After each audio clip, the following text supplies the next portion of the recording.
Yo, welcome to Crucial Conversations, episode 19. Yes, indeed, it is I am him, 6'9" pigeon toe, refuse to get pigeonholed, and you know what it is.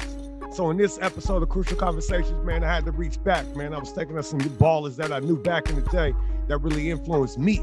There's not too many of them because a lot of you dudes was weak, you was soft, so I didn't want to play like y'all. You know what I mean? But there was this one dude in particular, I used to see him hooping everywhere I went. He'd be hooping by himself. Didn't play a lot of 5-on-5. See him at Lincoln Park. He'd be on the far court getting up shots. You know what I'm saying? Go down to the Y. He was getting them up. I was like, man, who's this dude? They was like, oh, man, he ain't got game, man. He's not nice. I see him working on his game. So anyway, a couple years later, I don't see him anymore. Then he shows up at the Y, about 6 inches taller, dominating, man. Dominating. But I ain't even going to go into everything that he did and everything that he did right now on this intro. But I want to let you guys know, this is one of the rawest dudes to come out of the city, man. Straight up, man. If you don't respect it right now. I'm right here in the conversation with Roberto Bergersen. What's up, baby? What's going on, man? I appreciate you having me on, man. I don't know if I can live up to that intro. That's what's up. Hey, man. Hey, it is what it is. Them is facts. Them is facts. You know what I'm saying? What they be saying out here, big facts. You know what I'm saying, man? So how you been, my guy? Man, I've been great, man. Just loving life, man. My kids is happy, they're healthy, they hooping. Man. God done put us in a place that we've had a lot of opportunities and adventures, and man, I'm here, man. I'm just loving it. I'm loving life for sure. That's what's up. How many babies you got, man? I got 3, man. I got 3 boys, man. Three strong boys, man. And they just, they trying to test me right now. They trying to test me, man. They getting to that spot. I still got a little bit for them, but they testing me. They testing me. I understand completely. I understand completely, man. I got 3 boys, 2 girls, but my middle boy is now, he's 19, 6'8", athletic, you know. It's different. It's different when we get out there on the court now. If you get that step, I'm not jumping. You can't do it. I can't do it. Yeah, I can get to the rim still, but I can't get up as fast as he can. He'd be up there too quick. Yeah, man. It's either that hard foul, that grab him, or you just let him go and be like, oh man, I'll let you have that one. You know what I mean? I just moved out the way. I seen him coming. I just took that step and just moved. You know, dodgeball, man. I'm out of the way, man. You're not getting me. Not happening. Not physically jumping with you. That's not happening. We'll never let that one down. Never. No, man. Well, shoot. Well, for me, playing in the key, playing the 4 at 6'9", 220, 225, I learned how to pick my battles. You know what I mean? When it comes to getting dunked on, they get the position. I don't think I'm gonna go up and try to get that one. You know. You was contesting stuff though, bro. It wasn't very many you wasn't contesting. Many you wasn't contesting. I know. Yeah, that. I wasn't with you coming through the lane to dunk. I'm not. That wasn't part of my MO.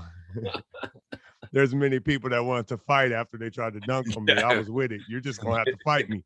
That's that is fact. That is big. Yeah, you just gonna have to fight me. If we don't want to fight now, I'll tell you at the free throw line. I was like, man, the game over, man. The parking lot over there. Was you in that? You was in that white blazer?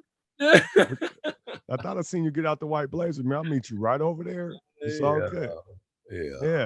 Yeah, for sure. But not about me, man. We finna chop it up, man. So you got 3 boys. How old is that? So, man, my oldest is 23. He's 23. He's going into his senior year. He'll actually be at Eastern Washington with me. So he's transferring to do his last year to Eastern Washington. So that's a blessing. And then my middle son, man, he just turned 21. And he is at NNU. Northwest Nazarene. He plays at Northwest Nazarene. And then I'm sorry, man, he's 20. He's 20. And then my youngest is 17, and he got 1 more year of high school left. So he's actually moving. It's a long process, but he's moving up with me to Spokane. He's gonna go to Ferris. So he's gonna play his last year at Ferris. Yeah. Okay. So they all hooping. They all hoop, man. They just, I don't know. I like to believe that they had a choice, but shoot, man, when you in the gym all the time, they just gonna be in the gym, man. And so Yeah, they, yeah, yeah. but they love it though, man. They love it. Like I ain't never really had to like, none of them really had to like pressure them and say, hey man, you better do this, you better do that. I mean, it was always information stuff. Like if you do want to do it, this is what you kind of got to do, man. But Mhm. they love it, man. They love hoop, and if they ain't hooping, they ain't at the gym, then they playing it on the game on 2K or something. If they ain't playing it on the 2K, then they talking about it somewhere. They watching it, or Uh-huh. we watching summer league games and stuff. So they hoopers, man. They love it, and I'm happy for them. I'm happy for them. Yeah, yeah, definitely, man. I think, when you said it, it's kind of like they didn't have a choice, man. When you have a father that's as passionate as you are and has loved the game, you know what I mean? That's like one thing that I know just kind of naturally happened with my boys is that they were just in the gym so much, like you're just here, and Yeah, eventually they'll fall in love with the game themselves. But when your pops is just head over heels with it, you know what I mean? It kind of just hands down. It's hands down. It's almost like it's genetic. it You know what is. I mean? It is. Yeah, It it's is. kind of like it's just this is solitude out here, like Um, but I had no doubt that the people around you, I mean everybody around you, would fall in love with the game just because I seen you fall in love with the game and like what I was saying in the intro.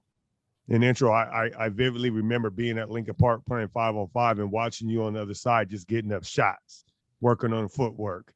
And this is prior to I seen a lot of people doing it. And I was just like, okay. At the time, I was just playing 5-on-5, you know what I mean? I had to know I wasn't working on my game. I was just playing basketball. I figured that's the way you got better. It's play, Mhm. play, play. And in a sense, it does help. It does help.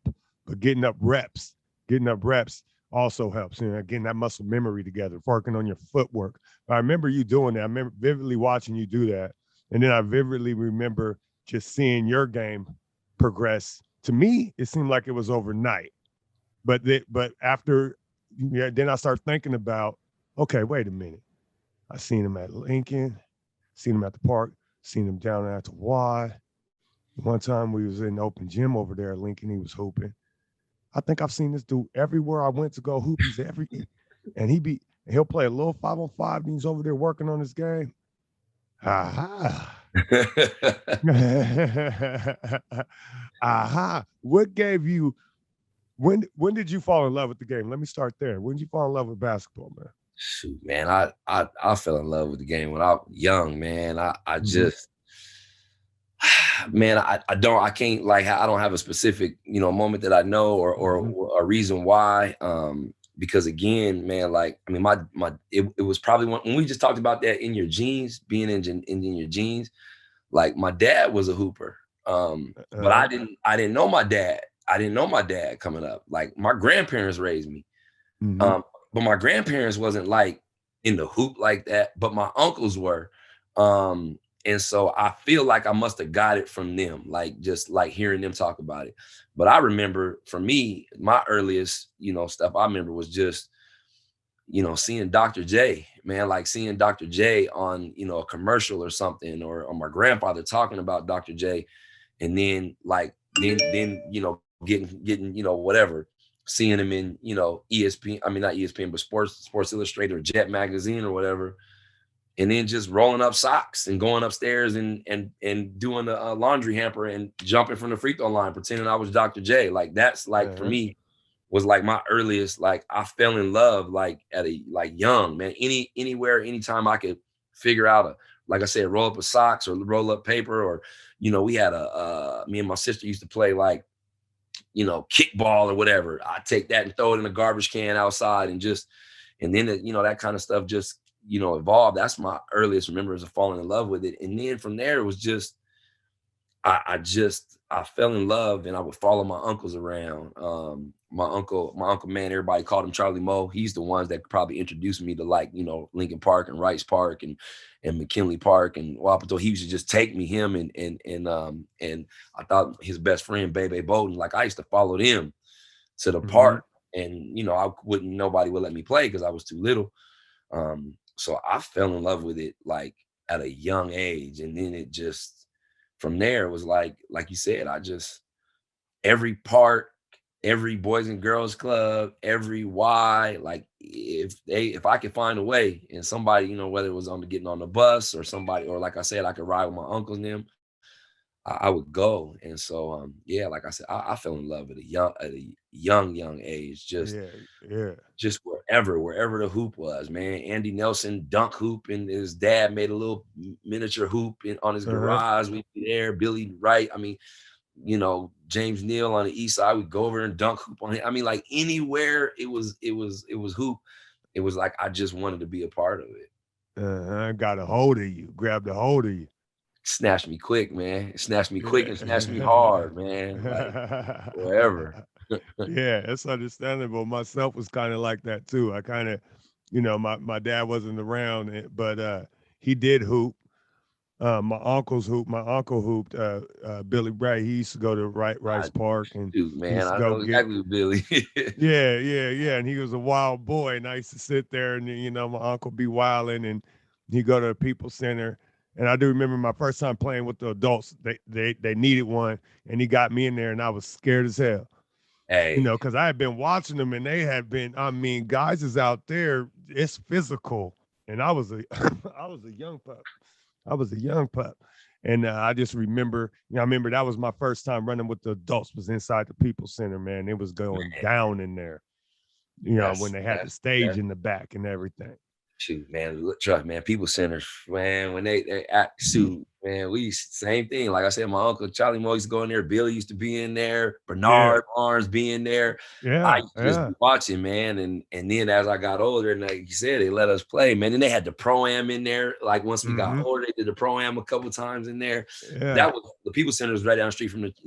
I grew up at Bethlehem Baptist Church Mm-hmm. on the hill that was right across the street from the hospital. And so we used to like try to sneak over there and see, after Yeah. somebody hooping in there, get in trouble, because we supposed to be in church. But man, I was trying to sneak in there and see if people See was what it in there was. hooping. Yeah, yeah, yeah, man. I was thinking the other day. Matter of fact, my episode 18 is not out yet, but Rashid is on there. I had an interview with Rashid, and we're talking about the People Center. But you know what I was thinking right after our interview? I was like, man, it'd be nice, like, how they have all the cameras today. If there was a camera in that gym Woo, boy.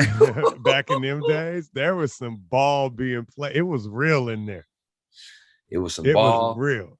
It was some ball, and it was some heat. It was some heat going on in there too. Oh yeah. It Oh was some yeah. heat Yeah. going on in there Yeah. too with You the had ball. your You yeah, was you had to be classified hood. Real it talk. was not It was not. It was going down in there sometimes. You were sneaking out like, I ain't in this one.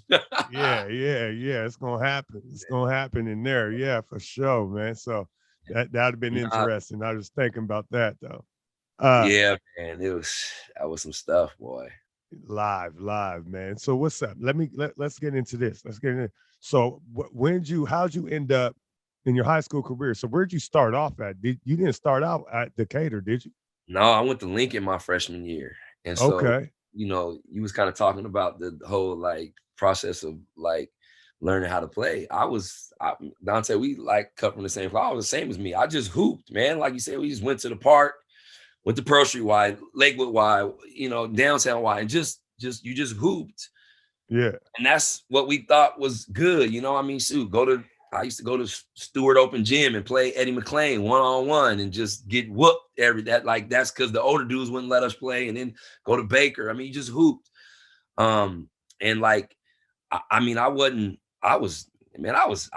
good, man. I was terrible, man. Like I played, like I think my first like kind of real team I played on was Talk of the Town. Like some people don't remember Talk of the Town, but Talk of the Town was like the, if you want to call it AAU team, it wasn't because we just had the Boys and Girls Club league. You know what I mean? This is like Yeah, sixth yeah, grade. yeah. But Talk of the Town was the only team in Tacoma that actually had Brock that wasn't like in the Boys and Girls. They would go play CAYA and Seattle Pirates and play against Aaron Kinney and them guys had a team from the North End too. They was the only other one that kind of had a team that wasn't like a Boys and Girls Club team. Mm-hmm. And it was like, Eddie McLean, Ahmad was on that team. Who else was on that team? Zach,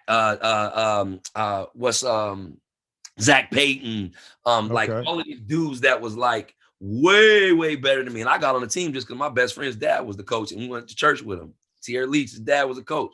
I'm sitting there, I was just watch all them dudes. Maceo was on our team. I mean, Richie Wagner. I mean, I could show you this picture of this team, man. These dudes, the dudes from the town that was my age, that was the same age as me, right? Like not guys ahead of us. And I never got to play. And then I played on that team a little bit and never really was good. And in my 9th grade year, man, I just at Lincoln, I was just fortunate, man. I was fortunate to be able to tag along people my whole basketball career. Tagged along with my uncles, tagged along with Eddie McClain and Billy Wright and else, and tagged along. Then when I got to Lincoln, John McCrossin let me tag along and pick me up, 6 a.m. and it would be, Lawyer Malloy and Mike Frazier and Daryl Davis be in the gym, and I got to just tag along. And I still didn't know much, but I didn't play. I made the team. I made like the freshman team my freshman year. All my other peers was playing, JV and sophomore. And my brother, he had been incarcerated for some years, and he came home, and I wasn't going to school, man. I would get on the bus, act like I was going to school, and then me and my homeboy would ride around the city, man, and go all the other schools and see what girls we could see and get into trouble or whatever it was. And so I didn't get a chance to play because I was ineligible. And my brother came home, and they got home, man. I went and hugged me. I hugged him like, man, I'm so glad to see you, man. I mean, it had been, I think it probably was like 6-7 years. Man, he picked me up, belly to belly suplex, man, dropped me. Like, this is not the route you going. Like man, I was in the streets, man. I was out there, and he was like, it's done. So from the day he got home, he was like, you coming straight home from school, you get home, whatever that work is, we getting that work. And then from there, we going straight to the Y, downtown Y. And every single day, like clockwork, come home, he'd take me, we went to the downtown Y. We would go to the downtown Y, and he would be like, this is what you're doing first. Here we just gonna shoot. Here go this dribble. Here go this layup drill. And then we're going to play with the dudes. And that's where I met like Mark Lovelady and Charles Carson and, Phil Carter and all these older dudes, these guys, they was old, they were men. And I was just in high school, and I would play with them dudes every day. And my brother would run me through these little simple drills that he knew. And that was like my first, like real, like, oh, okay, you do something other than just play 5-on-5. And that year, like I got better at basketball. Like literally it was that year I started to like get better at basketball. Like I went from a guy that was kind of long, kind of athletic, because my grandparents used to make us run in the morning. We did run and stuff like that. And I played all the sports, and I just hooped it, like you said, at the park, but I didn't know how to play. And then that my freshman year I was just, like I said, I was in the streets. And so my mom, I had moved back in with my mom my freshman year. And she was like, I can't do it. Like, you can't live here no more. Like, you either going to be either in jail like your brother, or you're going to be dead, or whatever it is.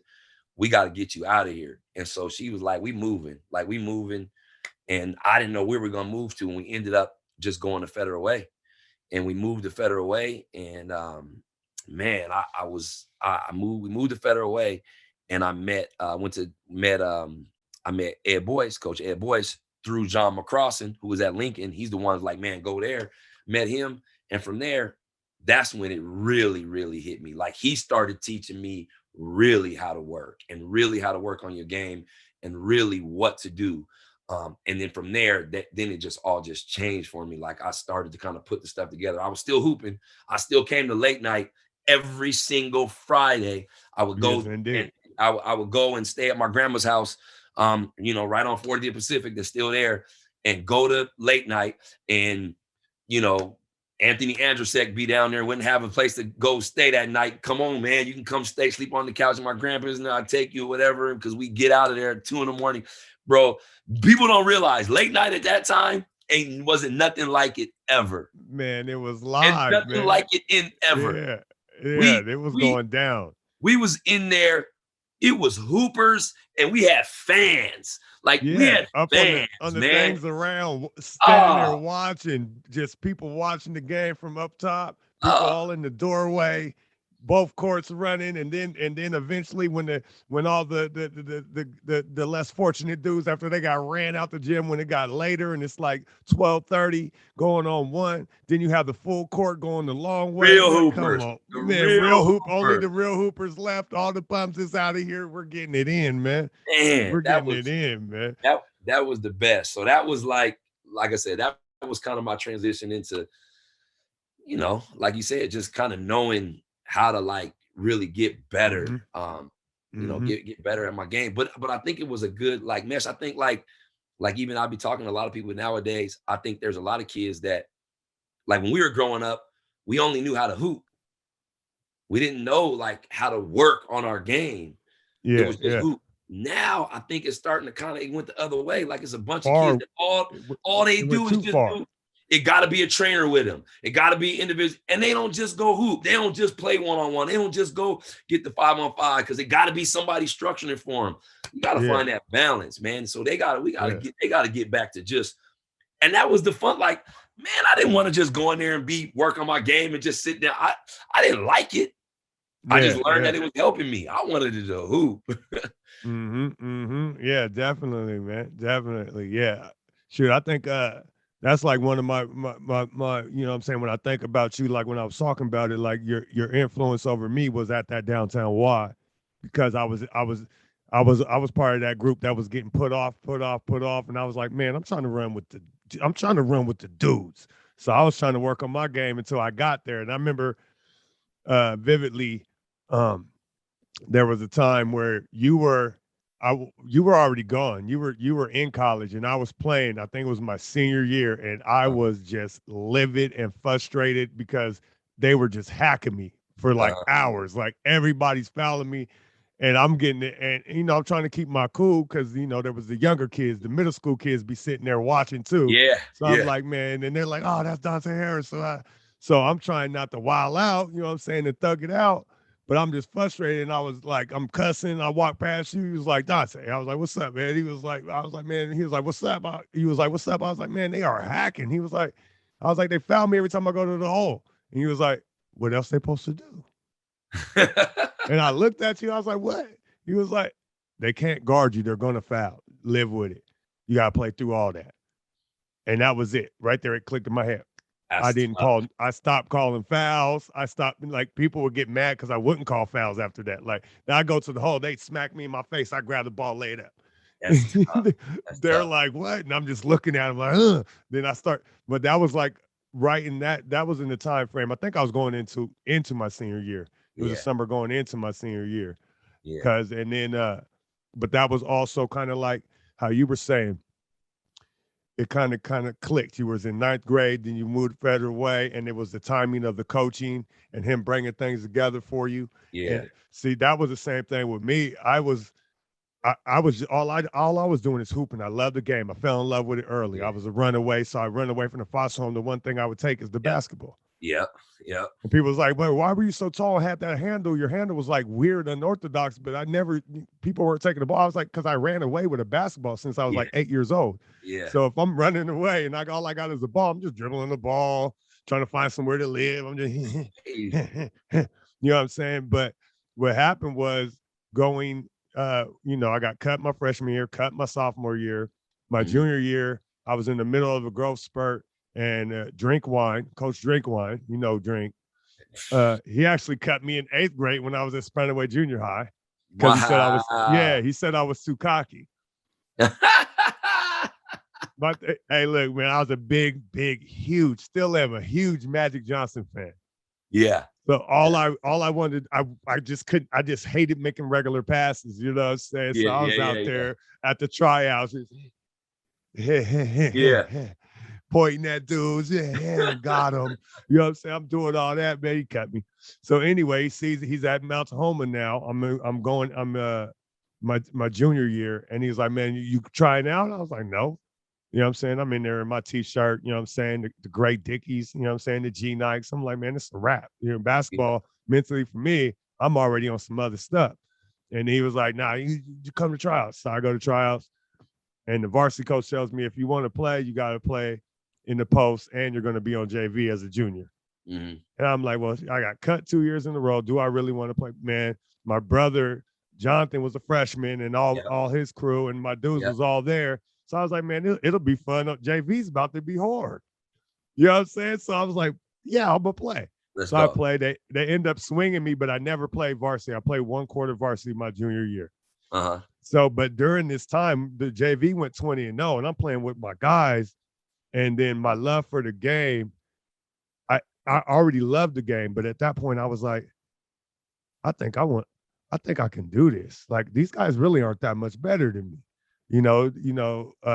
Chad Henderson was good. Chad, he had the jumper. The guys that were playing in front of me in varsity, they won the league that year, so they were good. But I'm thinking they're not that much better. Like if I could just get a little stronger, if I could run a little faster, I might be able to. You know what? So going into that summer, I woke up at like 6 a.m. I wake up and I just run. And I run down 34th Street, run down the hill, boom, run up the steps on the east side, run back down them, run up, run back down, run to the park, Portland Ave Park. And that's when I took it out your bag. I started working on my game. Wow. I was like, okay, look, there's no one to rebound from me. And at the park, there's like a hill. So if you miss, it's going to hit that hill and it's just going to roll into the grass. You got to run and go get it. Right. So I was like, look, so the thing is, I'm like, man, hold on. Well, I got to be able to get shots up if I can't keep running for the ball. So I start shooting from the sides. So that way, if I missed it, it'd come back to me. Or if it goes in, I could just jog across, grab it, go over there and shoot it again. So first I was just shooting jump shots like that. And then I start doing it. And now I start catching out the net and just throwing it and catching it, turnaround jumper. Wow.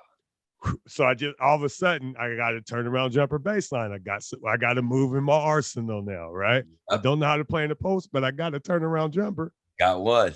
Yeah, I got one. You know what I mean? And then so I got back to school after doing that. In conditioning, I was just outrunning everybody because I had been running for 3 months. Yeah. Every day. Running for 3 months and then coming back, waking up Jonathan like, hey, man, you going to play me one-on-one? He's like, man, I ain't getting up to play you one-on-one. Hey, it was so easy to get him to play me. I just call him a bum one time. He was on it. Yeah, I'd be like, you're weak, and just push him. Oh, man, it was on. He's coming out. He's throwing on. Hey, he would come out in his house slippers. We'd be out in the backyard getting it in. That's so tough. Yeah. So, so we used to do that. And so, my senior year is what it is, man. My senior year, I came out there, man, 13 rebounds, 17 points a game. And all it was like, I can't really shoot the ball. And I was playing with guys that were already on varsity and they felt like it was their squad. I was like, they're going to shoot every time. I'm going to rebound everything. I'm going to get it. I'm going to get everything. And I'm locking up whatever post player you guys got. Whoever's a post player, he's done. Give him the ball. We can go one-on-one on this block. You're not getting nothing off. Not happening. 0. And that's when it started, you know what I mean? And that's when the mentality switched, you know what I'm saying? And then I had seen you into that summer and I'm not calling fouls anymore. And they was like, man, this dude's out here just in a different world. I was like 94 feet. Nigga, I feel like a killer. I don't feel like you can fade me. You know what I'm saying? 94 feet. It's all fair teams out here. This is war. I think I'll take me over anybody. You know what I'm saying? I start taking that mentality on. You know what I'm saying? That's crazy, man. Because so around that time, when we was going to the, seeing you at the park, seeing you at there, I had met Tony Norman. Mm-hmm. So Tony had just, because he was, living other places, but he had just, he had moved back from, I think his mom was stationed somewhere military. He had moved back to the Hill, and somehow I can't even remember how me and Tony met, honestly, but we met each other, and I mean, I'm assuming it had to be at a park. It must have been, or maybe Al Davies or something. But we met each other, and this was like shoot, this was our sophomore year in high school. He was at Bellarmine. He was going to school at Bellarmine, and I was going to Decatur. And we met each other. And then once we met, it was like instant connection. Like we connected, whatever. We had lots of stuff in common. He was living with his grandma, I was living with my grandma, stuff like that, blah, blah. We started going to downtown Y, and you was there.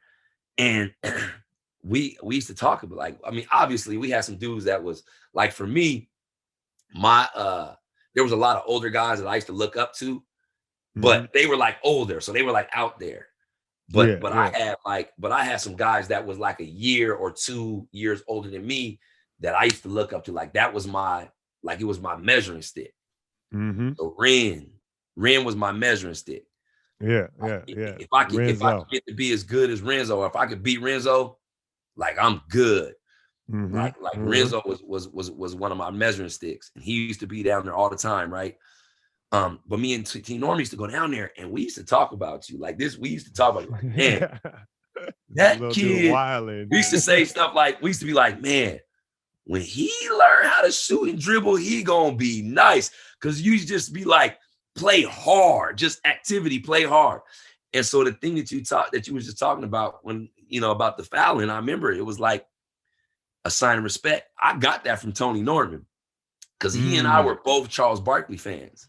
We were huge Charles Barkley fans. Both of us were huge Charles Barkley fans. Like I thought he was the best. And there was like an interview or something that Charles did where people used to foul him all the time, right? Because the same thing. They couldn't guard him. Like they couldn't guard him in the block. So they foul him. They'd be like, man, you get mad. And he was like, it's a sign of respect. Like, I mean, when they foul me, I just kind of laugh it off because they can't guard me. Like they can't guard me. So I almost take it like they're admitting that they was better. So I just go to the free throw line, get my free throws, come back down. And so Tony had like seen it or something and told me. And because Tony used to do the same thing. He used to just get hammered. And Tony was crazy. Like Tony was always ready to do something crazy. Yeah, he was wild, and I used to always and so whenever we used to go places, like me and him, go to Steilacoom. And guess what? I'd be over there yapping and talking and all that, because I knew I had Big Bro on my back. Like nobody was about to do nothing with Big Monster with me, right? Yeah. And he would just get fouled and hacked, and I'd be like, T-Norm, why you ain't smash on them, man? You don't let them do that. Like, nah, Berto, sign of respect. And so that's where I got that from. And so I probably was just regurgitating to you what T-Norm had, said to me. And so it's just crazy how this stuff like be connected, how it works, and not connected. And then like about Drink, man. Drink was assistant coach when I was at Decatur, because him and my head coach was good dudes. And then he came to Boise State for a little bit right after I left. So it's crazy, man. Because I'm trying to think like who was that.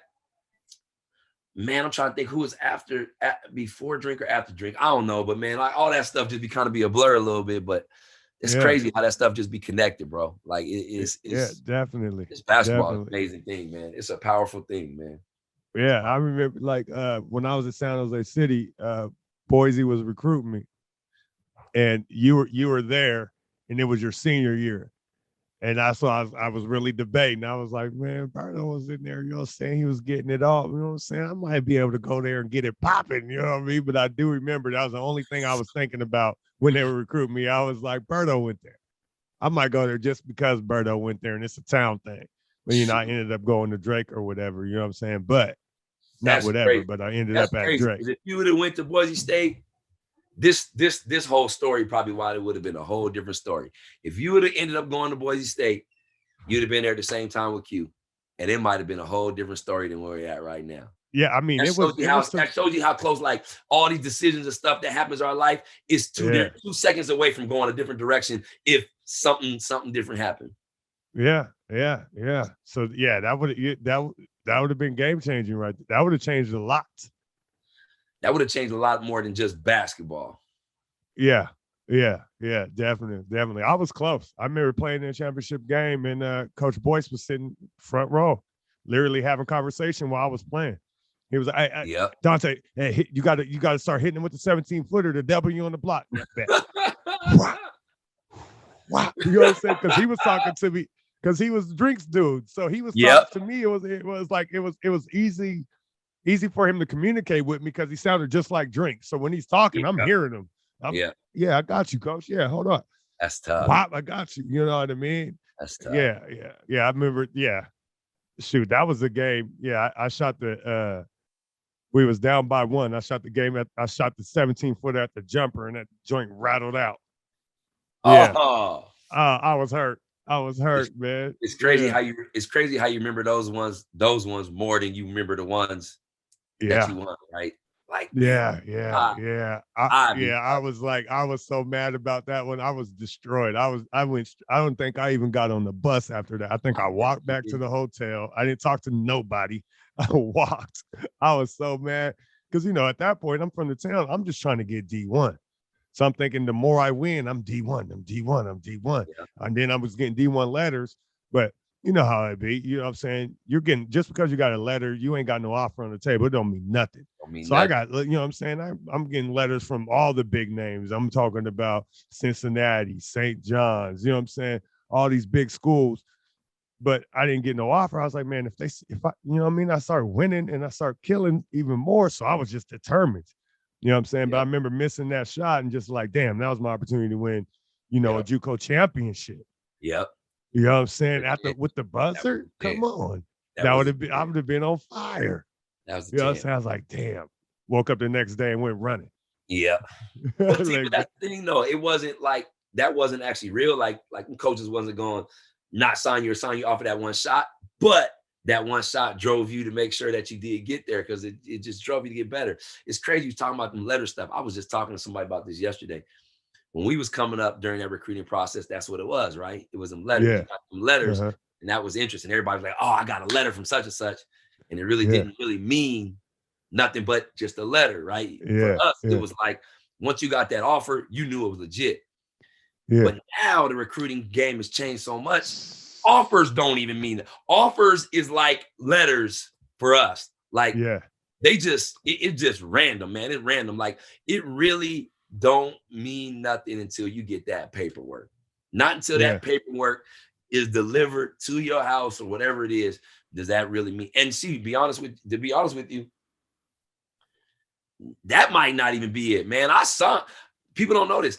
I signed my letter of intent to go to Boston College when I was leaving. I wasn't going to UW. I was going to Boston College. I signed my letter of intent, signed it, put it in the mail, sent it over.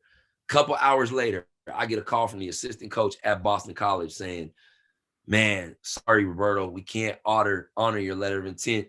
The scholarship that we had, for you,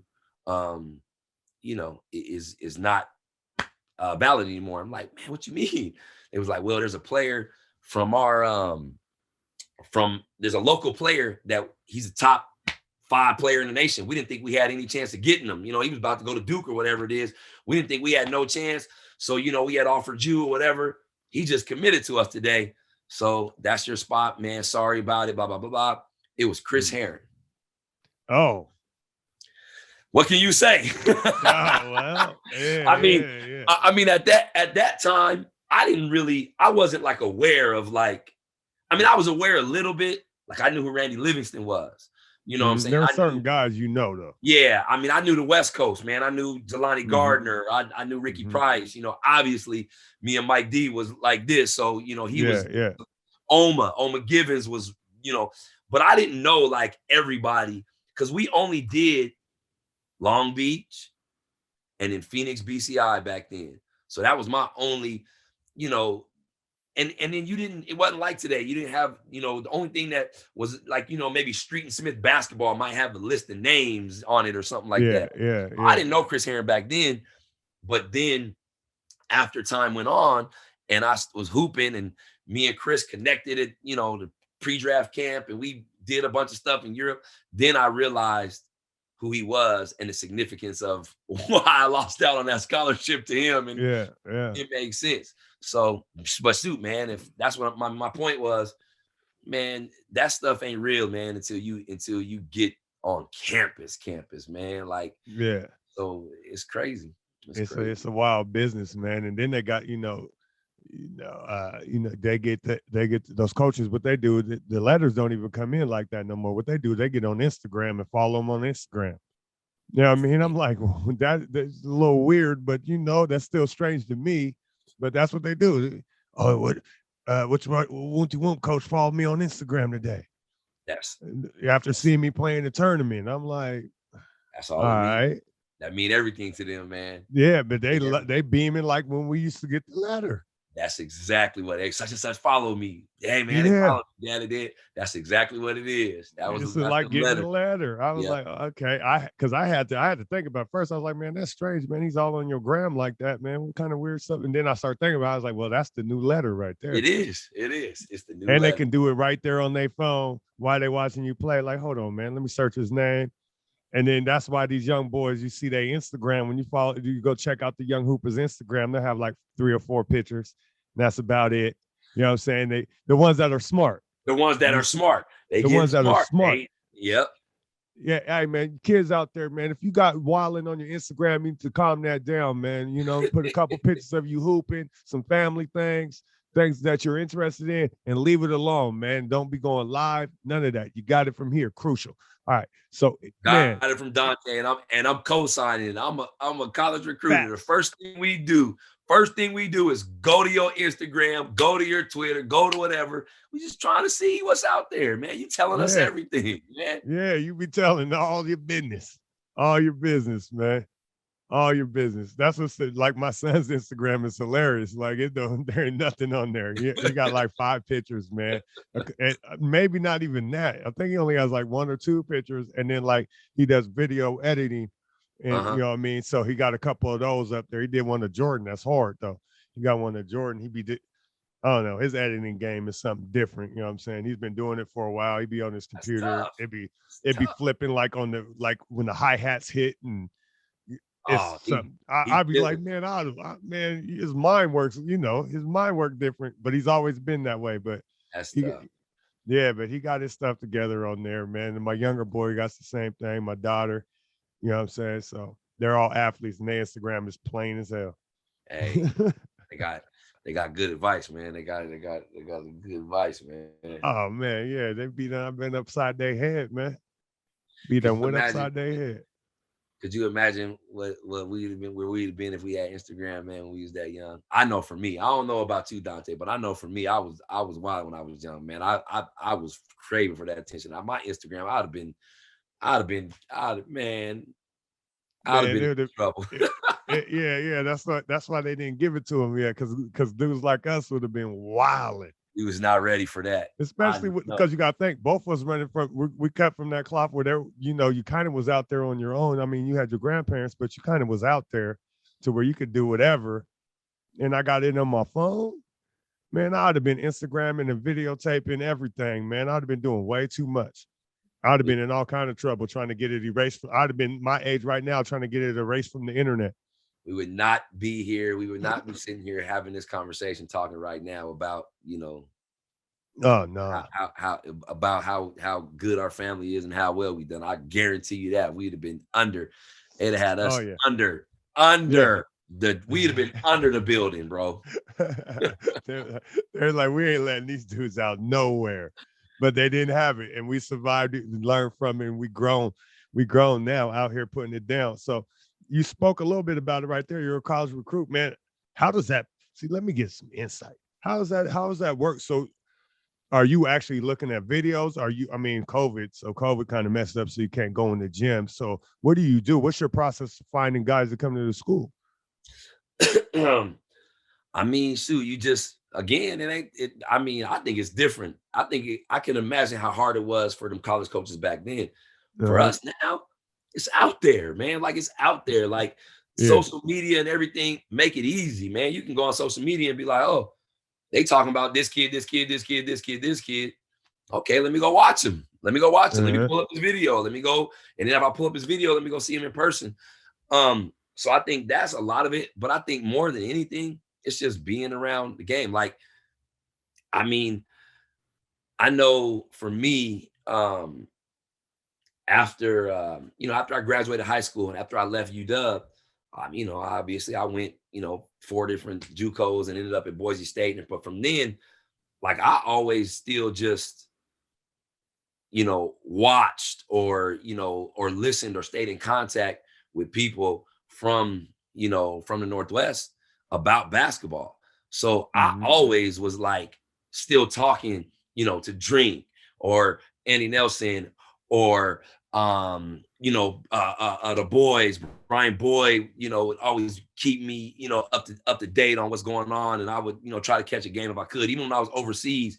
Then the internet started popping. I could type in Yeah. and see what Justin Holt was doing, Devontae Lacey, all the young dudes, Isaiah coming up, that I didn't get a chance to see because I was, I wasn't in the community no more. I was in the culture Mm-hmm. because I was all over the world and everything else. Mm-hmm. But I still kept a pulse on it and, just talking with people and always being communicating. So now just kind of moving into the AAU stuff and doing that, like I just kind of still know who everybody is. Like, who the players are, like, who they Yeah. are. And you go and you watch where the players are. And then, it's always when you at the gyms or you in there, you always going to sneak a peek at, let me go over here because it might be somebody that don't nobody know about. Or let me go over here, somebody know about. And Mm-hmm. then, I'm sitting there, I'm on the phone and I'm talking to, Melanie Jones and she over there and then I'm happen to having a conversation with, Rocco Martin and then Pierre Cockrell over there. And he's like, oh, do you know this young kid, bro? I'm like, no. Then, and then I happen to be, talking to Kenny and he telling me about John, little boy, and Yeah. I'm like, Yeah. man. And so I'm getting on the phone with Ace. I'm like, man, how you doing, man? Like, so Yeah. it just, for me, especially at Eastern Washington, like at Eastern Washington now, like the North basketball in the Northwest is crazy. Like the talent level is crazy. It's So for me, wild. it's like I'm trying to get as many Tacoma, Federal Way, Seattle. I'm trying to get as many of them kids and get them an opportunity. I mean, obviously, we ain't only gonna be able to get 2 or 3 a year, but I'm trying to get as many of those kids as we can, man. Like it could be Mm-hmm. whatever. And so when I hear them, I talk to them, and so I find out who the guys are. Go get some film. Go in, like I said, internet search them, Google search them. Do they got some film up there? Pop it up. If they don't, then I'm gonna call the AU coach. I'm gonna call their high school coach. If I know their mama, their daddy, their uncle, which a lot of times I do, I'm calling You them. do. Yeah. Yeah. Man, Yeah. look, man, shoot, I ain't gonna lie, man. One of my first guy I was trying to get when I got on the job, when I got the job at Eastern Washington, first guy I was trying to get was Alfonso Anderson. I said, I Mm-hmm. gotta get Fonzo. It wasn't hard for me to get a hold of Alfonso, mama, brother, uncle. Like like, hey man, Yeah. I'm Yeah. calling Yeah. them. Like, so like how can we figure out a way to get the youngest? So then, like you said, then you go from there and then you go watch them. And then for me, it's a little bit of different process. I think for me, I don't know, it might be the same, but I like I know what happened to me. I know what basketball did for me. I know it was similar to what it did for you, to Tony Norman. I know how, Quincy got better because that was, me and him playing one-on-one against each other at Bose. And your guy was Magic Johnson. His guy was Magic Johnson. Um, and, Mm-hmm. and, so I know what that did. Mike Dickerson, we was like this, like we did everything. I know what it did for us. And so for me, I can't just offer a kid or want a kid off of just seeing him play on video or just seeing Mm-hmm. him play once. I got to go spend time with him in the gym. I need to spend 2-3 days getting to feel him. Like Mm-hmm. who are you? Like, are you really a hooper? Are you really that kid that if somebody say, hey man, it's a hoop session right now at McKinley Park, can you get there? Whatever you got going on, I'm there. Mm-hmm. If Mm-hmm. you not, for me, this is for me. I'm not saying it's right or wrong. I'm not saying there's not a kid out there that don't, have other privates can do that. But for me to be around you and to get the best out of you and to be comfortable having you got to be a hooper. So I got to be able to feel you and know Mm-hmm. like what you're thinking about. So I I got to go spend some time. So all the kids that I brought in at this point to Eastern Washington and all the kids that I will in the future, like that's and so your long answer to your question, that's the process. You hear about a kid, you find out about a kid, you check them out, like you said, you check everything out, check their Instagram, all that, call their people, talk to their people. Then we watching them film, then we watching them live. Then I'm going to their gym. I'm going to their high school. I'm going to the open gyms. I'm going to whatever it is. And as long as it's all within the rules, man, I'm gonna sit down with them. I'm gonna talk to them. I'm gonna spend time with them and figure out, man, okay, you are a hooper. You are going to get the most out of you. You're going to be able to excel in this game. You're going to be able to stay with it long enough that you're going to get your degree and maybe even something afterwards. If we not invest in that kind of time, I'm failing myself, because that's not what I got into this to do, man. I got in this to help kids be better than me, be better than what they can be. And that's an investment. So, you know, this one and done stuff and all that stuff, somebody else can do that. That's not, I'm in this thing for the long haul, because that's lifers, man. Like, if you're a lifer, then you it just is what it is. For sure. Yeah, man. Yeah. I think hearing you talk about that, man, your ties with just the area and still having the ties, that gives you a nice little advantage. It gets Eastern a nice little advantage, especially in this area. You know, Berto, you go ahead and call some of these boys mamas and uncles, like you were saying, and daddies. You know, that's an easy phone call. Hey, Berto on the phone. What? Where? Bergersen from the town? Oh, yeah. Hold up, man. We gonna listen to this conversation. You know what I'm saying? So yeah, man, that's what's up, man. Like I said, I didn't even know. I don't know how I missed it. I know it's recent, but this morning when I looked you up and it popped up, I was like, wait a minute, I'm looking at my phone like, what? And then look, then I started seeing pictures. I was like, I did see that picture with the shirt on, but it never, it just, you know what I'm saying? I just seen it, and you know what I mean? It was like, okay. Yeah. And then didn't process the whole situation. I was like, nah, he there, getting it in. Yeah. So congratulations on that for sure, man. I appreciate it. Like I said, it was a real quick thing. It was a quick process. Again, I'm like you and your kids, man. I don't be social media. I'm learning, man. I'm trying to learn how to navigate this social media thing. I'm like, we old school, man. That stuff we ain't never had to talk about it, man. It was always about being about it. And so that self-promoting stuff and all of that, we know it's for the birds, but I also do realize that if we want to make a difference in these young people's lives, we have to figure out how to navigate it, because that's what relates to them. Like, that is important to them. It's important to them. Yeah. So if we just sit there and beat our head against the wall, like, man, get off of that. That's stupid. That's dumb. They're not going to listen to us. They're not going to hear us. So then we can't make a difference with them. Like, if we make a difference, so I'm trying to learn that, but it makes sense you probably didn't know about it because I wasn't putting it out there and promoting it and stuff like that. But they're going to know about it now. Man, everybody's going to know. Everybody's going to know. The town definitely going to know, man. I don't got many followers, man, but this podcast thing, I'm taking it serious. So we really trying to get it in. So I'm definitely going to let them know. We're going to clip it out. That's going to be one of the excerpts that come out first before the pod drops. You know what I'm saying? I appreciate you. Yeah, man. So I said, it'll happen if it happened, man. That's the thing, man. Like, that's the one thing about Eastern Washington I love is it's a smaller campus, man. You know, it's a smaller community. It ain't glitz and glamour, UW, Gonzaga, but the culture it's a family culture, and it's a gritty culture. It's a gritty culture. You think about it, man. It's stuff. Alvin Snow, the accents. Them dudes is gritty dudes, man. Like, they got it in the dirt. That's the history, and that's the kids we got. And that's the one thing about Tacoma. That's the one thing about Tacoma Hoopers right now. If you talk to anybody about a Tacoma Hooper, they're like, man, it's talent. But the difference between Tacoma Hoopers and a lot of guys from whatever, LA, this and that, Tacoma kids is gritty. They getting it grittier than anyone else. And those are and that's the fit, man. That's why I'm trying to come get family, man. I'm trying to come get kids that I know like me, and let's go. Let's rock with it. And let's make some history with it. Yeah, definitely, man. Like I said, man, come up every episode. I keep telling everybody, man, we trapped in this corner. You know what I mean? We trapped in this corner. Only one way to get out the corner.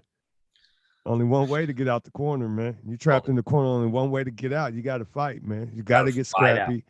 You got to get scrappy. You know what I mean? You can beat a dog into the corner, but eventually the dog gonna snap. He He gonna do gonna something. bite He you. gonna fight out of there. Yeah, you gotta get up out of there, man. So you know what I mean. That Northwest, we trapped way up here, man. Straight up, Tacoma in the building. You know what I'm saying? But look, let's get into this real quick. Let's get into this. So after you graduate, you go overseas. Where'd you go first? So, when I No, you graduated, didn't go overseas first, actually, right? no. No. My bad. I jumped a little too forward. Go ahead and bring me. I'm gonna rewind that. Rewind that. Tell me what happens. Tell me what happened right after you left Boise State. So again, this is like again for me, it was just I was getting lucky, man. I was getting lucky just following along people, man. Like, Uh-huh. the opportunity to every summer be able to go back to Seattle and me and Mike D just work out every summer together. I'm literally on this dude's coattails, and working against him helped me to become better. And obviously we working out now at this point, at the pro club and everything else with Sonics and the UW guys or whatever it was, and Seattle Pacific. Man, shout out to Brent Merritt, who used to just kill me who's his coach at Eastside Catholic. I go to Seattle Pacific and he was playing pro, just kill me. But like I got lucky following along those guys. And so Boise State, whatever, got better every year. And then when I graduated, I got drafted by the Trailblazers in the second round. Went to Portland, was there the whole summer, great time, whatever. Went to training camp, did all that with them great dudes. Shoot, man, got cut by them. Never, at that point, I was livid. I was pissed. I couldn't believe it. But come to find, that's the deepest roster in the NBA history, man. I have no regrets. Played in the CBA. So I played in the CBA. And then played in the CBA. Next year, went to Milwaukee. Was with same thing, man. Just crazy. Big Dog and Ray Allen and all those guys. Played in the CBA again. So I did the CBA for 2 years, and then that was the year that Isaiah Thomas took over the CBA, and made it go bankrupt. Well, he didn't make it go bankrupt. He took the job with the Knicks, and then he tried to sell it back and went bankrupt. That was when I was gonna go to Europe. Now I was supposed to actually go to Europe the year before that. Like I was supposed to go to Europe, and I missed out on going to Europe because I had like a lien on my passport because I had some issues when I was growing up, some stuff with some child support stuff and some things that happened. Some people know my story, some people don't, but it is what it is. Like I said, that's probably for a whole nother podcast, man. It would be years to tell all that. But I was supposed to go to Italy and play with Ginobili on the same team with Ginobili in Rashard Griffith for a playoff, and I couldn't get my passport, so I missed out on that. So the next year was my first time I went to France. And then from there it was kind of back and forth. I would do like a year trying to go to NBA camp, make the team, get cut 2 weeks later, do the CBA, then go to Europe, try to make a little bit of money to support my family because the CBA wasn't paying nothing. Then go back, then make a team again, same thing. Right before the deadline, go, okay, you know what?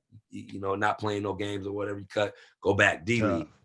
Tough. And I did that, man. I did that back and forth for probably about, because I was right there, man. Every year my agent kept me an opportunity with a good team, and I would be the last cut, or I would make the team and then get cut, and then I would have a good year in the D-League, and all of that. I did that for probably, I guess it was like 6 years.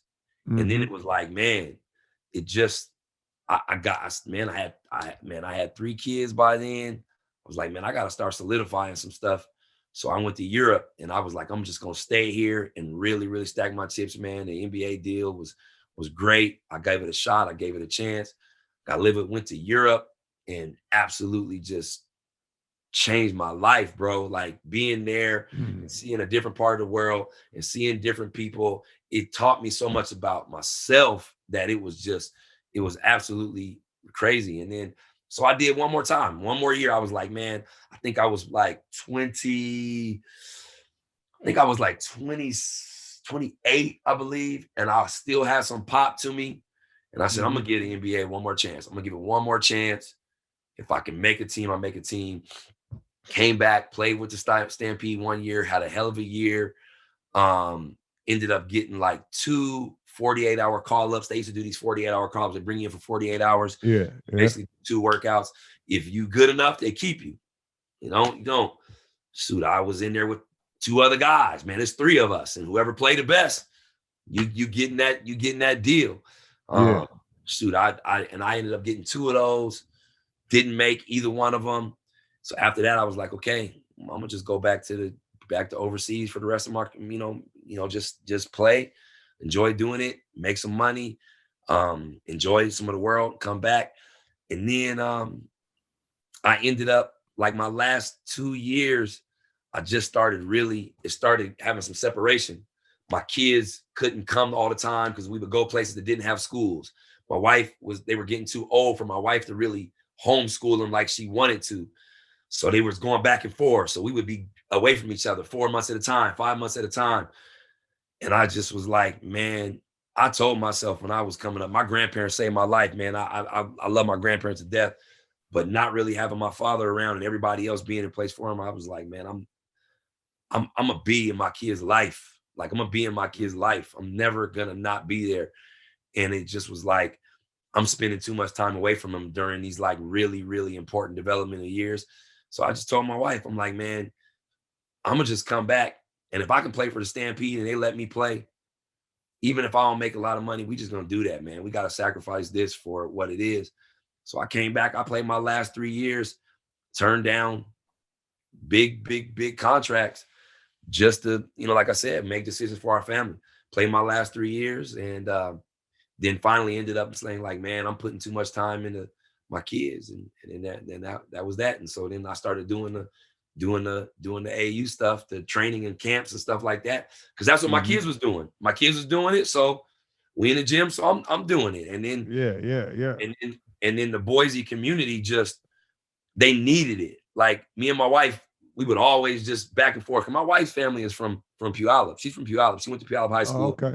I met her at UW.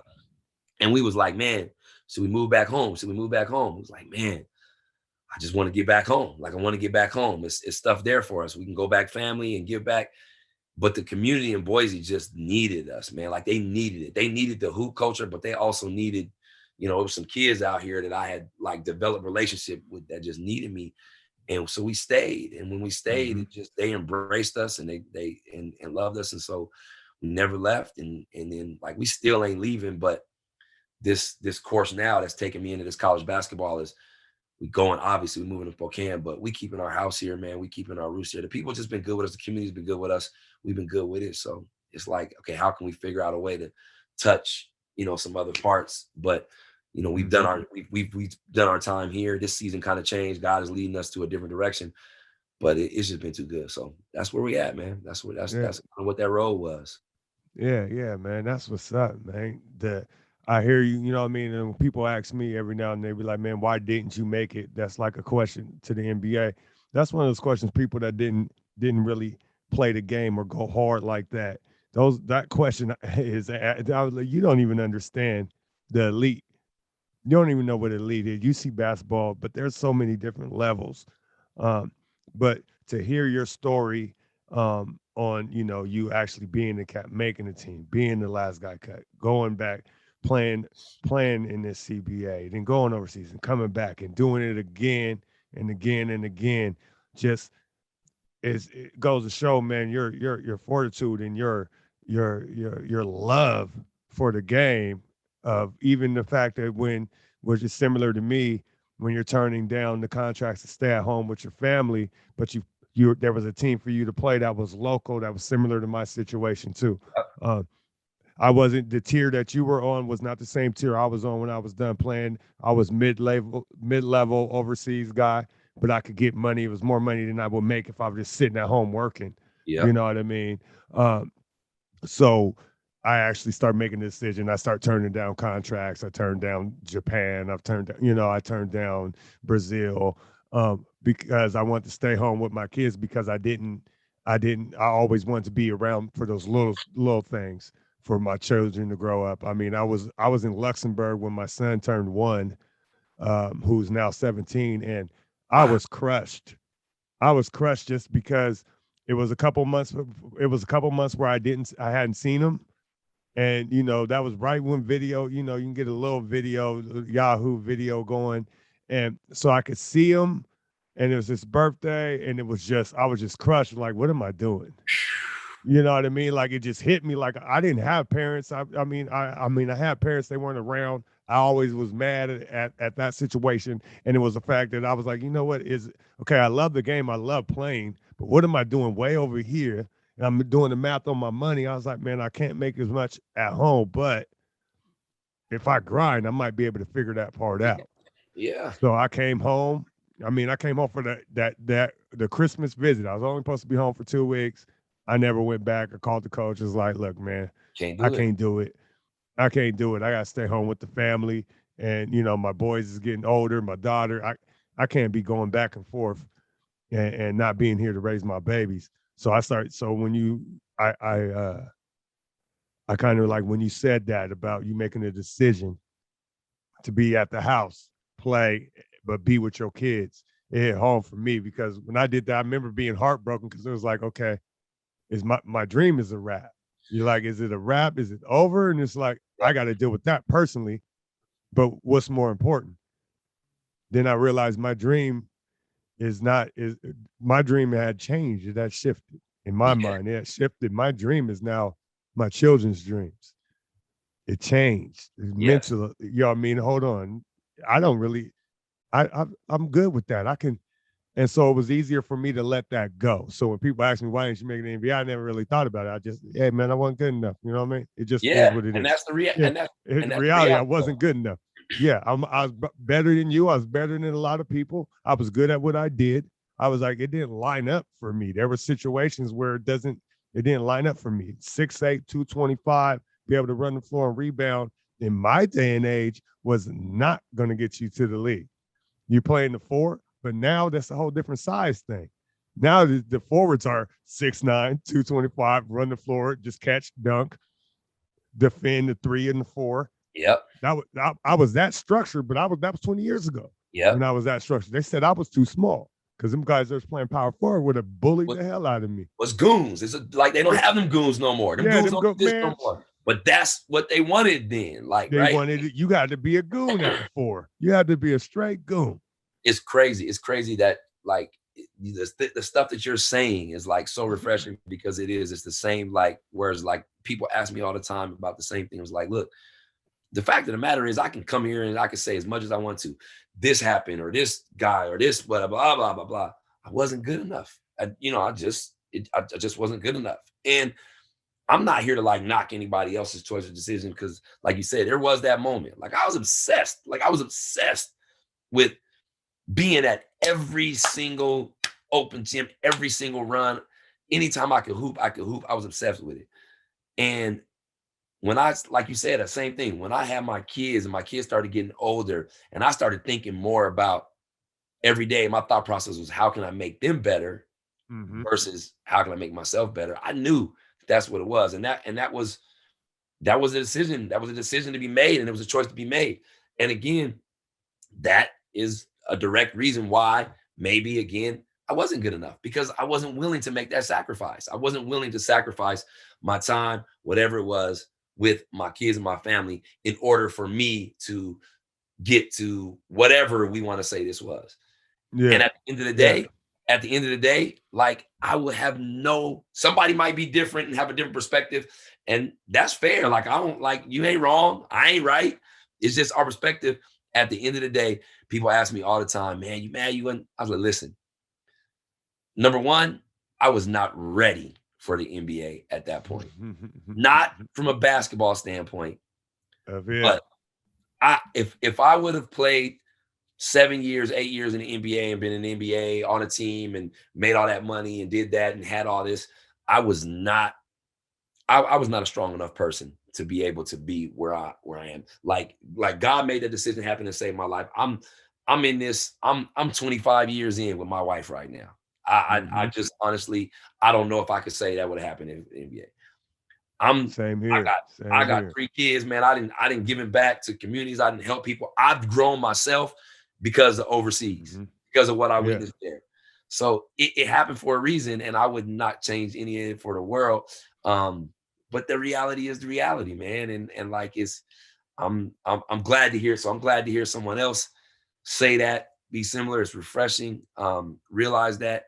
But I think it's also good that I'm glad that you and I can able to share this, because there are some young kids out there that think that that's it, and if they don't make it, they harming themselves because of it, right? Yeah. People don't They understand don't that. have they There's don't guys that understand, they don't have to. yeah, people don't understand. There's guys that's really going for this, and they're dreaming about this, and they're going super hard, super hard. And it's gonna come that time where you're gonna get smacked in the face, and it's not gonna happen.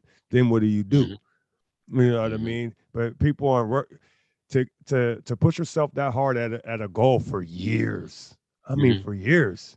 You know, you don't just all of a sudden. It's rare that you get a guy that he's 17, decides he's going to play basketball, and then he goes to the league. That's rare, extremely. Yeah, But you yeah. get people that train their whole life to get there, and then you know what I mean, and they get to a level to get very good at basketball, to be able to have that game, and then not make it. Is like, okay, what do you do then?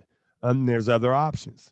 Mhm. There's a lot of other options, but you still got to deal with the fact that you didn't get there. And for me, I had to deal with it. I had to deal with it. You know what I mean? I had to deal with when the draft went off in 2000, and the draft went, and I knew my name wasn't going to be called. I knew my agent had these select few spots that Yeah, wanted me overseas. I already knew it wasn't going, but I still watched the draft. I still yeah, had some hope. You know what I mean? I for still sure. sat there and was like, man, just maybe somebody might give me a shot. You know what I mean? Maybe, you know what I'm saying? I'm sitting there, I just had surgery on my wrist because I had crushed cartilage in my wrist, my right hand, uh, my senior year at Drake. But so I had surgery right after. So if I did get a shot, you know what I mean, I could go to like I wanted to go to they used to have I don't know if they do it anymore, the draft camp that they have in Chicago. Yep.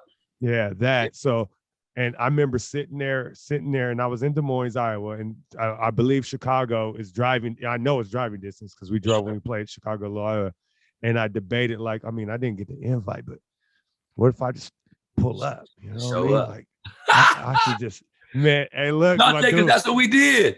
Because that's what we did and we grew up. We just showed Yeah. up to Lincoln Park. We just showed up to Manitou. And we wasn't, and look, if they didn't let us play, they didn't let us play. But we was gonna show Yeah, up the next time. Somebody was yeah. gonna not show up. Yeah, and that's how I thought about it. I was sitting at the couch like, man, Hey, I should just pull up on him. You know what I'm hey, saying? Just, you know what I'm saying? Pull up. You know what I mean? I really debated it because that's the cloth I was cut from. Like, man, they said I can't play. It felt yes. like the older kids was in the gym. They said I can't run, man. I'm about to go to the gym, man. Somebody might get hurt or Look, something. Let me get in there. You know what I mean? So I know here. that you gotta be somewhere where you're over your allowed time. You gotta run, or what's going on? I got a little bit. I got a pause. So I got a little bit. I got a little Okay. bit. Okay. I Just got wanted a to little bit. check on that. I just looked down, man. We didn't went through an hour and a Quick, half like it quick. was No, butter. I said That was, I delayed it for you a little bit, so I got about 30 minutes. oh, okay, for sure, for sure. We definitely. So let's rewind back. So when you originally got drafted, man, what was that like, man? Tell me about that the original thing when you went to Portland, man. So again, like after I graduated, Mm-hmm. I had a really good senior year, and I was on some boards, and these agents was whatever, and I was doing all this stuff. And so um again, I was working out still, like it was summer. Like me and Mike D was just, we was part of working every day. And Mike was the one Man. that was really kind of telling me, like, he was like, Berto, you better than dudes in here. Like you got it. And I wasn't really processing it the years before, because I was like, man, I was at Boise State. I was doing good, but not great. But then when he was telling me that, because he had got, he went the year before I did. He was Yeah, like, yeah, yeah. Berto, look, man, you got it. And we had already kind of been playing at the pro club, like I said, with some of the Sonics and this and that, but it was still kind of distant. Like, man, they the Sonics or whatever. And so when I started going to, doing some of these workouts and stuff like that, and then I got invited to Portsmouth, and I went to Portsmouth and got on a team with it was interesting. I got on a team with a bunch of dudes that they was just jacking. It was a bunch of dudes just jacking. But it almost kind of worked out well. That I think maybe the point guard we had or something maybe didn't show up, got hurt. And so these dudes is jacking. And so I just kind of was like, well, look, I ain't about to fall in line. I'm about to do something different. I turned into kind of like you. I'm like, I'm gonna just go get the ball. Like they want to jump, I'm a jack. I'm gonna go get the ball. So I would just get like rebounds and get steals and just start pushing it. And I was just distributing and going to get rebounds. And from that, people started like, oh, wow, like he's more than just a scorer. Like he can do some different things and this and that. Then went to Chicago pre-draft camp. And that's where I connected with Chris Herron. Me and Chris Herron was roommates and we was on the same team. And we was in a hotel and he was like, man, I know who you are. Heard about you, blah, blah, blah. I said, look, man, I know who you are. And that's when I told him. You took my Scully, man. What hey, you man, talking I told about, him the man? story and everything. Exactly who you are, man. I told him, matter of fact, there's a park down the street. Man. There's a park down the street. I got to see you. Yeah. So we on the same team. And he was like, Berto, he was like, man, I gotta show these dudes that I can play the point. Like they want to see me be able to play the point in order to make it an NBA team. He was like, I know you score, man. He was like, look, if you get open and you finish, look, make shots. I'm gonna hit you every time. Make sure you outlet the ball to me. You get the ball anytime, get it to me. I'll make sure I get it back to you. So I was like, yeah, cool. So it was me, him, and Kenny Thomas. I don't know if you remember Kenny Thomas. Kenny Thomas played at New Mexico. He played in the league for, he probably had, he was a solid dude, probably played 11, 12 years. We were on the same team. And like, literally, it was just like every possession. Kenny Thomas set a down screen for me. I come off, I was open, I would shoot it. If I didn't, I throw it to him in the block. Kenny Thomas would go ball screen for Chris. I was spaced. They would run in my direction. If he was open, boom. And I had a great Chicago camp, and so did he, and so did Kenny. We all three of us was moving up draft boards, and I was creeping into like first round territory and stuff like that, and did workouts, and all of that was great, man. And then the crazy thing that happened was I did all my medical tests and did our medical tests. We did our EKGs and all that stuff. We're getting ready to go do our end of the day workout. And they called me back and they was like, man, you got to go back and do your test again. I'm like, what you mean? Like, nah, there's something not right. You got to come do your test. So I had to go do another EKG, echograph. And then they ended up sending me to Northwestern to get another. And it found out that I had some cardiomyopathy, which is some thickness in my heart. And it scared everybody. And so at that point, that's when, that's not long after, Reggie Lewis and Gathers and all these dudes, and they're discovering this, these guys got these enlarged hearts and they collapsed on the floor. And so, man, right away, man, I thought my career was over. Like they told me, they was like, man, you got to do this. They called my agent. My agent called me and was like, man, you got to go do these extensive tests. Like nobody's going to draft you. Like I thought my career was over, man. I cried, everything. It was like like one of the worst things that ever happened to me in my life. So I went back. They sent me back home and basically set me up to go to the Swedish Heart Institute in Seattle. So I went to the Swedish Heart Institute in Seattle, went through a bunch of checks, went to in Milwaukee, the Mayo Clinic, went to the Mayo Clinic. They sent me to the Mayo Clinic. Got all that stuff done. And at the end of the day, the doctors cleared me. Like they cleared me. They was like, yeah, he got some thickness in his heart, but it's not in a spot where it's, blocking the valve. We think he's going to be good. It's just like one of those things that is just like the muscle's a little bit bigger in this place. He should be good. Man, my agent sent out memo to every single NBA team. Like, man, put him back on y'all board. He got on. He's good. He's great. I was like ecstatic. And then it started to kind of heat back up a little bit. Like teams was like calling my agent, was like, man, we love him. And going into draft day, my agent was like, man, you got a great chance of going in the first round. He was like, Vancouver. I had a great workout in Vancouver. They was like, Vancouver Grizzlies love you. It's like, problem is they got the number 2 pick. They're not taking you with the number 2 pick. Like, I get that. Yeah. He's like, but they're trying to trade the number 2 pick for a veteran shooting guard and get a lower first round pick. And that's when they're gonna take you. Then he was like, Utah got like the 21st or 22nd. They got 2 guys on their board at that pick. It's you and another guy. And at that time, I didn't really know, or we didn't know, but they were just saying it's me or another 2 guard.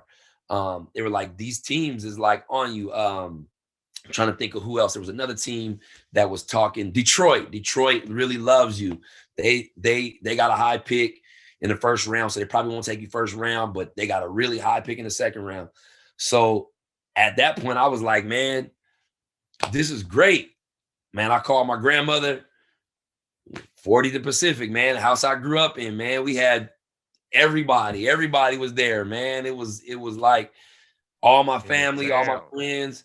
We was there watching the draft, and the stuff is going by. Vancouver didn't trade their pick, man. They drafted Steve Franchise. Then they had a later pick. They had like a later pick, 20-something. My agent was like, if they trade Steve, they do whatever. They ended up drafting Abina Akizi, who was his teammate. And he was a 4. They were like, nah. We get to Utah. I'm like, man, my agent is calling me. Like, you probably gonna go. Like, it's between you and one guy, but be ready. They drafted Quincy Lewis from Minnesota. So he was the other 2 guard that, and I never got to work out against him. I wish I would have got a chance to work out against him. I never did, but it is what it is. So then it would start. I started getting nervous, man. I ain't gonna lie to you. I was so nervous. I had 3 phones with me. I had a cell phone that I had just got. My agent them had got me a cell phone through AT&T. I had my grandparents' landline because back then service you didn't really trust, especially in the hood. Service was terrible back then. And wasn't no 5G. Yeah, and then my wife had a cell phone. So I had her cell phone. I had 3 cell phones, man. I'm nervous. I'm watching this thing like, man, it's not gonna happen. Like, right? I'm getting nervous. And so the first round go past. I don't go in the first round, whatever. I just at that point I was like, man, I hope I hear my name called. And my agent calls me. He was like, man, Detroit had like, I don't even know what it was, 32 or something. It was an early second round pick. They're gonna take you. They want to take you. They've been loving you, blah, blah, blah. They're gonna get you. He said, however, Portland does not have a draft pick, but they really, really want you. And they're trying to work it out right now to get a pick to be able to take you. It may be later. Like if they're going to have to figure out wherever, it may be later. He said, so if you want to go to Portland, I can call Detroit and tell them, don't take him. Like we would appreciate if you didn't take him. We already got something lined up for him. And he was like, you want to go to Portland? And I'm like, I do. And he was like, yes. He said, they got Steve Smith. They got Detlef Shrimp. They got, who else was there? Stacey Augman. They got, who else was there at the time? J.R. Ryder. They had some other dudes. He was like, they got some veteran 2 guards that you go in, you're going to learn from these dudes. Like, you're going to learn. Like, you're going to have a long career if you get in with these dudes. He said, not to mention, these dudes are all older. At some point, they're going to get hurt during the year, or they're going to take some time off during the year. Yeah, one or the other. It's going to happen. You're going to get a chance to play. So I said, Portland, it's right down the street. I get to be with these dudes. When me and my wife was even talking about potentially getting drafted, and we was thinking about teams we would want to go to, it was like Utah, Portland. Like, man, what would it be like if I got drafted by Seattle? But at that time, Seattle had like a bunch of different dudes. It was kind of just weird. I said, man, I said, is it true? He's like, yeah. I said, man, let's do it. So Portland made a trade with Atlanta. They traded with Atlanta for one of their second round picks. So Atlanta drafted me, but they pretty much drafted me for Portland. I already knew where I was going.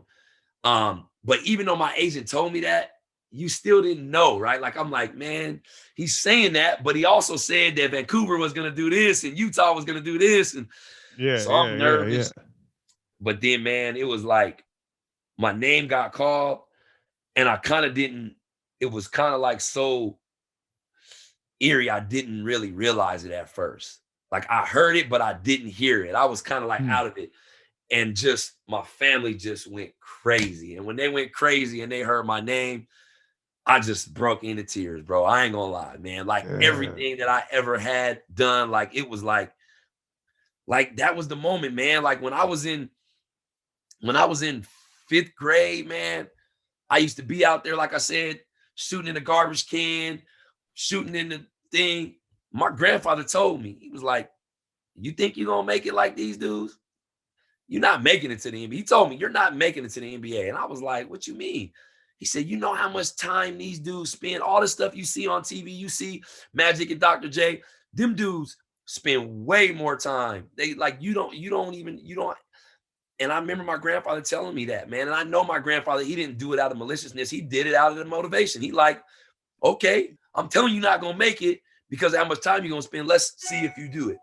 And when I got to high school and moved in with my mom, man, my grandfather, like, he used, my grandfather's an old school worker. And he basically even told me, he was like, man, you need to get a job. You need to start doing stuff. And I'm like, man, I'm spending all my time. I got to get better. I got to get better at hoop. He's like, all right, put it this way. You tell me how much time you spend in the gym. You spend in the gym and you come home, you help me with a little bit of stuff in the garage, blah, blah, blah, blah, blah. I'll pay you for that. But you better be spending that time in the gym, right? Mm-hmm. And so that moment, that day, man, like, everything I had, all the emotions I had, all the work, everything flashed back, man. Everything from, again, watching people at McKinley Park, again, having a dunk contest against Lorenzo Rollins at Late Night YMCA. Yes, indeed. Being at Decatur and pushing boards. My coach used to make me push the 2x4s up and down the court. Yeah, wrapped in, what I'm saying? Getting that work. Breaking my arm in the 9th grade, the first time I ever made a team. I made the BCI team with Billy, like I said, with Billy Wright and Andy Nelson and Eddie McClain and Zach Payton. I made the team.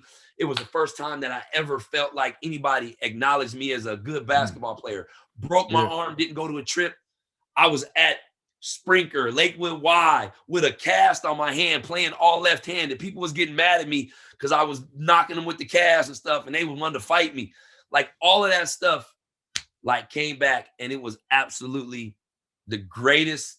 At that point, it was the third greatest day of my life after getting married and my son being born.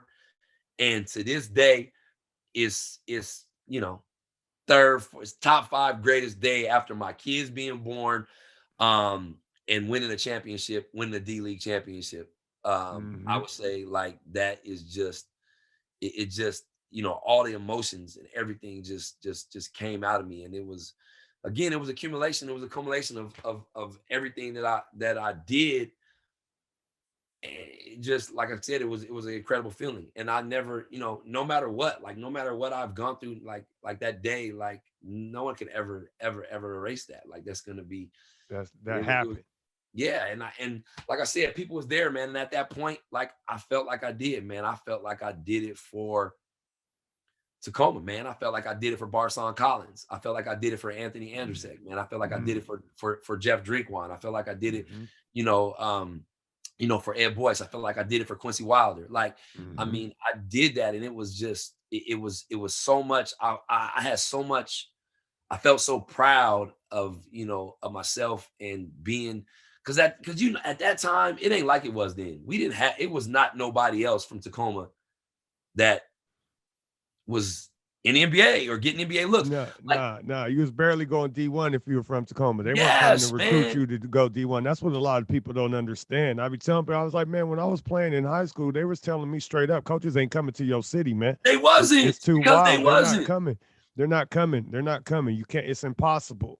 You know what I'm saying? And it's like, you It know, was. you brought up Lorenzo. First of all, before I go into this story, the the fact that that moment happened to you, man, and you did do that for the town. You know what I'm saying?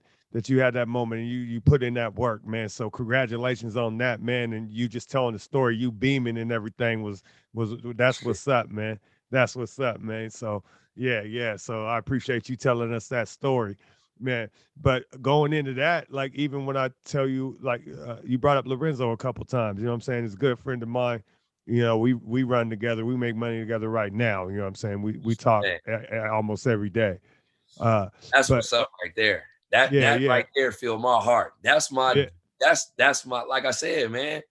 yeah, That's my yeah, dude, yeah. man. And Yeah, again, he like right down the street. He right down the Rizzo street. was like for me, like, man, if I can actually be as good as him.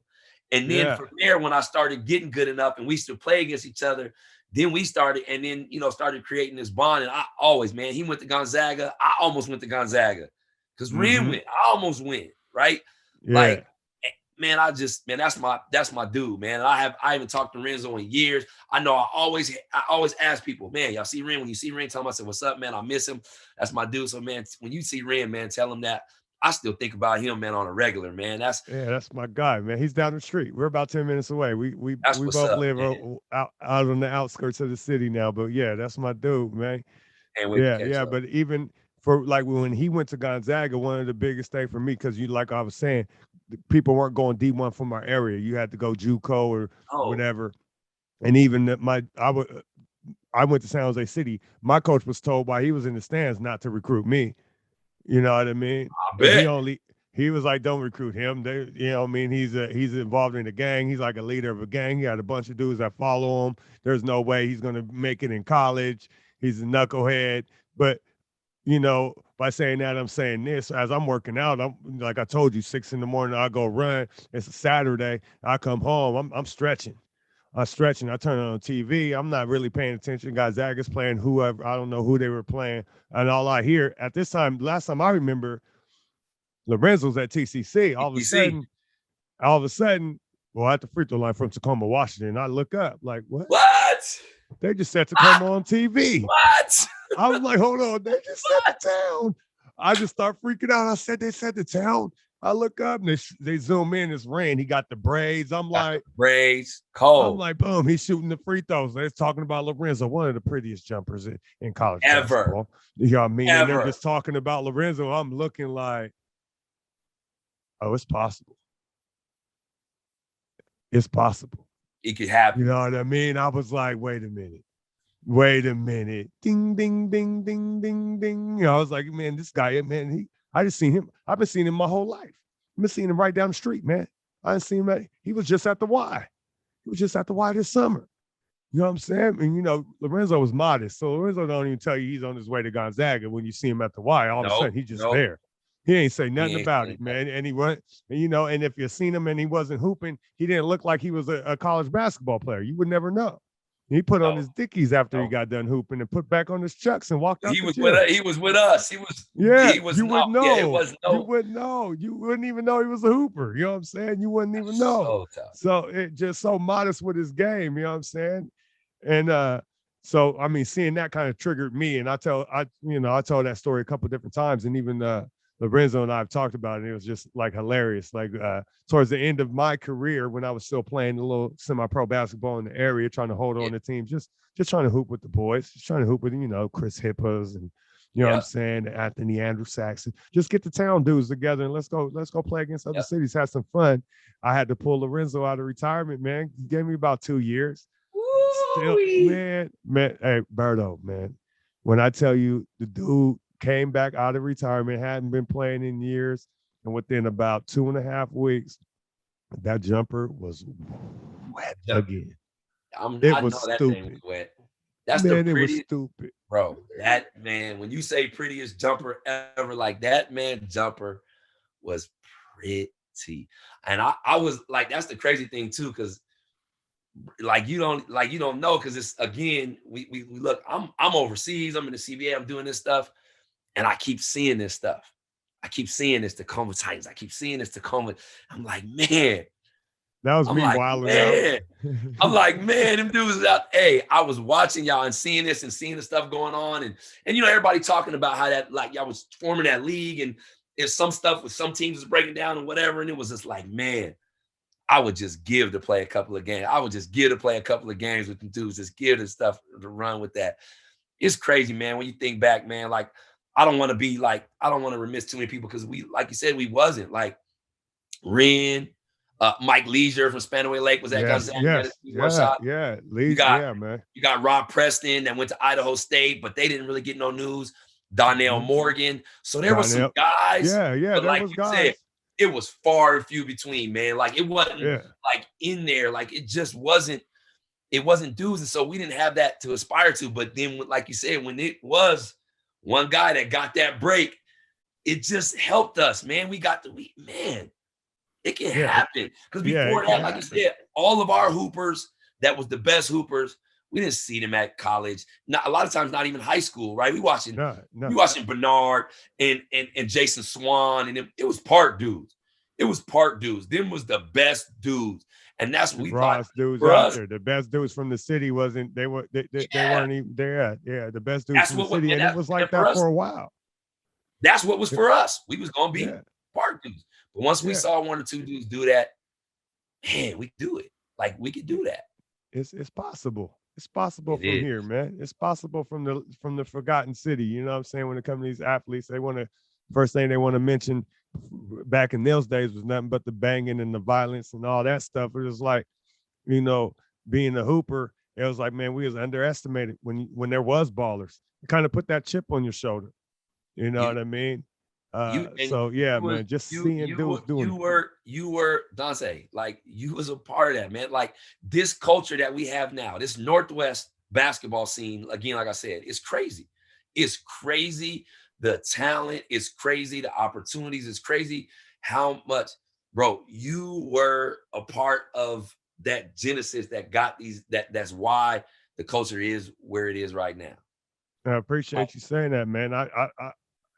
My cloth is that cloth of, that hard worker, the grimy dude that you have on your team. I took pride in that. I took pride on being that dog. You know what I mean? So yeah, appreciate that, man. Well, shoot, man.